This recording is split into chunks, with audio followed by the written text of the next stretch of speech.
Hello friends, welcome back to my YouTube channel. मैं श्वेता शर्मा आज आपको हिंदुस्तानी संगीत गायन, जिसका कोड 034 है, क्लास 12 सेशन 2024 और 25 के लिए सैम्पल पेपर बनाया है। जो सैम्पल पेपर 1 है, जो मैंने खुद से बनाया है। अभी जो मैंने कराया था वो CBSE से आया हुआ सैम्पल पेपर था। अब ये मैंने खुद बनाया है सैम्पल पेपर, वो आपको सॉल्व कराने वाली हूँ। तो आइए स्टार्ट करते हैं। जो आपका क्वेश्चन पेपर होगा वो होगा 2 आवर्स का, और जो इसके मैक्सिमम मार्क्स होंगे वो आपके होंगे 30। इसके सामान्य निर्देश इस प्रकार से हैं। इसमें तीन खंड होंगे, खंड अ, ब एंड स। सभी प्रश्न अनिवार्य होंगे। कुल हमारे 8 क्वेश्चन होंगे और प्रत्येक जो प्रश्न होगा वो 1 अंक का होगा। खंड ब में भी आपके 5 क्वेश्चन होंगे और 5 प्रश्न अनिवार्य होंगे विद इंटरनल चॉइस होंगे, और प्रत्येक प्रश्न 2 अंक का होगा। खंड स में आपके 2 क्वेश्चन होंगे विद इंटरनल चॉइस, और प्रत्येक प्रश्न 6 अंक का होगा। तो आइए चलते हैं खंड अ की तरफ।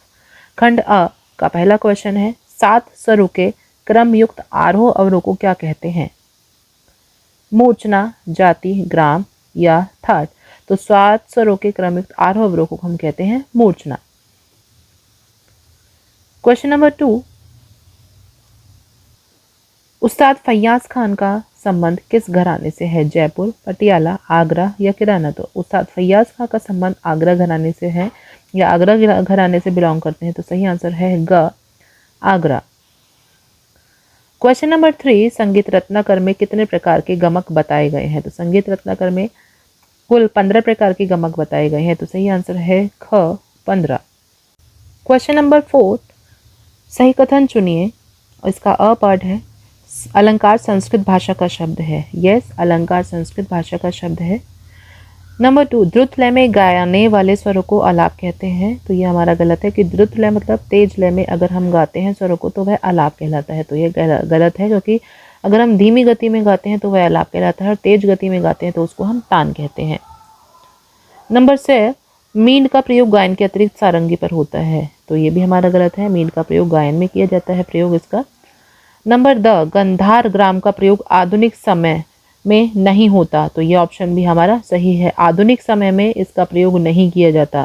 मीन्स ये स्वर्गवासी कहलाया है, ये विलुप्त हो चुका है। जैसे कि मैंने अपने टॉपिक पढ़ाते समय बताया है कि गंधार ग्राम स्वर्गवासी कहलाता है, यह विलुप्त हो चुका है। केवल षड्ज और मध्यम ग्राम का प्रयोग किया जाता है। तो ऑप्शन देखते हैं, इसमें अ और द करेक्ट है। तो अ, द, नंबर क, अ और द हमारे ऑप्शन सही हैं।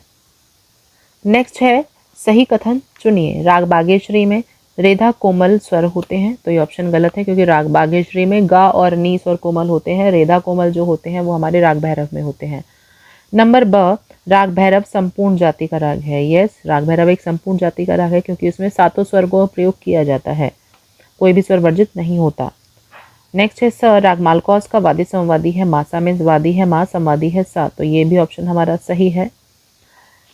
नेक्स्ट है, कोमल गानी वाले रागों का गायन समय प्रातःकाल 4 से 7 होता है। तो गानी कोमल मतलब 4 से 7, 7 से 10, 10 से 4 मैंने बताया था। रेधा कोमल वाले राग 4 से 7 बजे तक गाए जाते हैं। इसमें कहा है गानी कोमल, तो ये ऑप्शन गलत है। तो बा और सा ऑप्शन हमारा सही होगा। देखते हैं बा और सा। तो देखते हैं हमारा ख ऑप्शन सही है, बा और सा। नेक्स्ट है क्वेश्चन 6, सूची 1 को सूची 2 से मिलान करिए। सूची 1, 14 मात्रा। 14 मात्रा की ताल होती है हमारी धमार ताल। तो ये है हमारा नंबर 2, गुलाम अली। बड़े गुलाम अली खां पटियाला घराने से बिलोंग करते हैं। संधि प्रकाश राग, रेधा कोमल वाले रागों को संधि प्रकाश राग भी कहा जाता है, और खटका दिखाने के लिए ब्रैकेट में हम लिखते हैं। तो इसका देखिए क्या बना है, 2, 3, 4 एंड 1। 2, 3, 4 एंड 1। तो नंबर का ही देखिए 2, 3, 4 एंड 1 हमारा करेक्ट है, नंबर का। क्वेश्चन नंबर 7, नीचे 2 कथन दिए गए हैं। तानपुरे में बीच के 2 तारों को जोड़ी के तार कहते हैं। यस, नंबर 2 और 3 तारों को हम जोड़ी के तार कहते हैं। नंबर ब, राग मालकौस गाने के लिए तानपुरे में पहला तार प स्वर में मिलाएंगे। तो राग मालकौस गाने के लिए तानपुरे का पहला तार प स्वर में नहीं मिला सकते हैं, क्योंकि राग मालकौस में प स्वर वर्जित होता है, उसमें यूज ही नहीं होता है। तो हम तानपुरे का पहला तार प स्वर में मालकौस गाते समय नहीं मिला सकते। तो पहला सही है, दूसरा गलत है। तो कथन आ सही है, परंतु कथन ब गलत है। तो कथन हमारा क ही हमारा सही है हमारा। कथन ग, कथन अ और कथन बा दोनों गलत हैं। कथन आ गलत है परंतु कथन बा सही है। तो ये सभी हमारे गलत है। तो हमारा ऑप्शन जो सही था वो है हमारा कथन आ सही है और कथन बा गलत है, क्योंकि हमारा आ सही था और बा गलत था। देखते हैं नेक्स्ट क्वेश्चन। नेक्स्ट क्वेश्चन है क्वेश्चन नंबर 8। नीचे दो कथन दिए गए हैं। बसंत राग बसंत के मौसम में गाया जाता है। तो ये ऑप्शन हमारा सही है। बसंत के मौसम में बसंत और बहार राग गाए जाते हैं, तो इसमें कहा है बसंत राग। तो बसंत के मौसम में बसंत राग गाया जाता है, तो ये ऑप्शन सही है। नंबर 12, रूपक ताल में 3 विभाग होते हैं, तो ये भी हमारा ऑप्शन सही है। रूपक ताल में 3 विभाग होते हैं, जो व्यवस्था होती है 3 2 2 की, तो दोनों ही कथन सही हैं। तो देखते हैं इसके कौन सा ठीक है। कथन आ और कथन बा दोनों सही है। ग हमारा ऑप्शन सही है। तो ये कराए हमने एमसीक्यूज। अब चलते हैं सेक्शन ब की ओर। निम्नलिखित में से किन्हीं दो पर टिप्पणी लिखिए। किन्हीं दो में हमें डेफिनेशन को एक्सप्लेन करना है विद टाइप्स और एग्जाम्पल्स। जो चॉइस में है वो है राग भैरव का परिचय, विस्तार पूर्वक लिखिए। तो राग भैरव को डिटेल में लिखना है विद आरोह अवरोहन पकड़। नेक्स्ट है क्वेश्चन नंबर 10। क धी ट धी ट धा ताल की दुगुन पूर्ण कीजिए। ये ताल की दुगुन स्टार्ट की गई है, उसको पूरा करना है। जिस भी ताल में है, ताल का नाम मेंशन नहीं है, ताल का नाम मेंशन करते हुए इसकी दुगुन आपको पूरी करनी है और इसी ताल की आप फिर चौगुन को कंटिन्यू करेंगे। इसकी दुगुन को पूरा करेंगे फिर उसकी चौगुन को पूरा करेंगे। या चॉइस में दिया गया है पंडित कृष्णराव शंकर पंडित जी का जीवन परिचय लिखिए। इनके बारे में पूरा परिचय लिखना है इनका। नेक्स्ट है निम्नलिखित स्वर समुदाय को पहचान कर कर्ण खट का मीन का प्रयोग करके 30 स्वरों तक स्वर विस्तार कीजिए। आपको पहले राग पहचानना है। देखिए कौन सा है। गा धा नी स्वर कोमल है, मीन्स तीनों स्वर कोमल किए गए हैं, तो पहचान जाएंगे कि ये राग मालकौस है। उसमें स्वर विस्तार करना है 30 स्वरों तक। इसमें कर्ण खटका और मीन है। कर्ण छोटा सा स्वर दिखाएंगे, खटका दिखाएंगे एंड मीन दिखाएंगे। 30 स्वरों तक इसका विस्तार करेंगे। या चॉइस में जो क्वेश्चन दिया गया है वो है संगीत रत्नाकर के 7 अध्यायों का वर्णन कीजिए। 7 अध्याय 7 अध्याय हैं, इसमें थोड़ा सा डिटेल लिखने के बाद इसके 7 अध्यायों के बारे में डिटेल में लिखेंगे। नेक्स्ट क्वेश्चन है क्वेश्चन नंबर 12।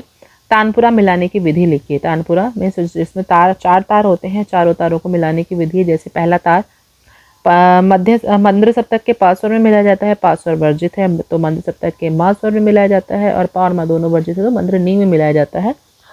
दूसरा और तीसरा तार को हम मध्य सा में मिला जाते हैं, मध्य सप्तक के 7 स्वर में इसको मिलाते हैं।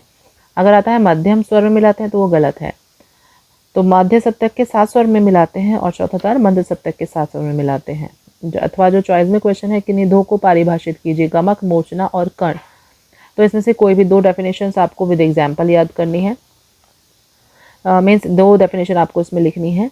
ये जरूरी नहीं है एज इट इज़ आ जाए, वो कोई भी चॉइस में कुछ भी आपकी डेफिनेशन आ सकती है। Question number 13। अहोबल जी द्वारा रचित संगीत पारिजात की विषय वस्तु पर प्रकाश डालिए। अहोबल जी द्वारा जो रचित है संगीत पारिजात, उसके बारे में, संगीत पारिजात के बारे में आपको डिटेल में लिखना है। 2 मार्क्स में है तो 2 मार्क्स के अकॉर्डिंग आप इसमें लिखेंगे। नेक्स्ट जो चॉइस में क्वेश्चन है रागों के समय सिद्धांत के महत्व का वर्णन कीजिए। रागों के समय सिद्धांत के बारे में जब पूछा जा रहा है तो आपको मैंने 2 मार्क्स में जितना बताया है उतना आपको इसमें लिखना होगा। आगे चलते हैं खंड स की ओर। Question number 14। Question number 14। अपने पाठ्यक्रम के किसी भी राग की 16 मात्रा में द्रुत ख्याल। तो द्रुत ख्याल की 16 मात्रा में मीन्स 3 ताल में आपको स्वरलिपि लिखनी है, अथवा इसमें भी चॉइस दी है तराना की स्वरलिपि लिखनी है या तराना की स्वरलिपि इसमें लिखनी होगी। तो इसमें आपकी द्रुत ख्याल के साथ ताने भी आ जाएंगी। तो इसमें मैंने दिया है किसी भी राग, लेकिन पर्टिकुलर राग का नाम आता है इसमें। नेक्स्ट जो चॉइस में है वो है अपने पाठ्यक्रम के विलंब द्रुत ख्याल जब आप लिख रहे हैं उसके साथ जो मैंने तीनों बताए हैं आपकी स्वरलिपियाँ वो एक जरूर आएगी। जैसे इसमें आया विलंबित ख्याल। अपने पाठ्यक्रम के किसी भी राग के विलंबित ख्याल की स्वरलिपि लिखकर 32 मात्रा की 2 ताने लिखिए। तो विलंबित ख्याल राग मालकौस में कराया है, एक ताल में बद्ध है और उसकी 32 मात्रा की 2 ताने लिख सकते हैं। Question number 15। तान एक तकनीक है जिसका प्रयोग राग के गायन में किया जाता है। तान शब्द की उत्पत्ति संस्कृत के तन धातु से हुई है, जिसका अर्थ है राग के स्वरों का विस्तार। तान के कई प्रकार हैं, जैसे सपाट, कूट, वक्र, बोल, तान इत्यादि। कभी कभी राग की प्रकृति के अनुसार तान के कुछ प्रकारों को लागू किया जाता है, इसलिए तानों के प्रयोग करते समय रागों की प्रकृति का चित्रण करना जरूरी है। तो उपयुक्त गद्य को पढ़कर प्रत्येक निर्धारित रागों में विभिन्न प्रकार की 2-2 ताने लिखिए। आपको तीनों रागों में, जो भी आपके सिलेबस में राग हैं, तीनों रागों में विभिन्न प्रकार की मीन्स तान के टाइप्स की जो है उसकी विभिन्न प्रकार की दो दो तानें लिखनी है। अथवा जो चॉइस में है, आधुनिक समय के किसी ध्रुपद या ख्याल तराना गायक या गायिका से आप ज़्यादा प्रभावित हैं, उनकी शैली का अपने शब्दों में गंभीरता पूर्वक विश्लेषण करना है। तो आप इसमें ख्याल तराना गायक हैं हमारी कौशिकी चक्रवर्ती। अगर वो अच्छे से लर्न की है तो आप इसमें कौशिकी चक्रवर्ती के बारे में लिख सकते हैं। तो ये है हमारा सैम्पल पेपर।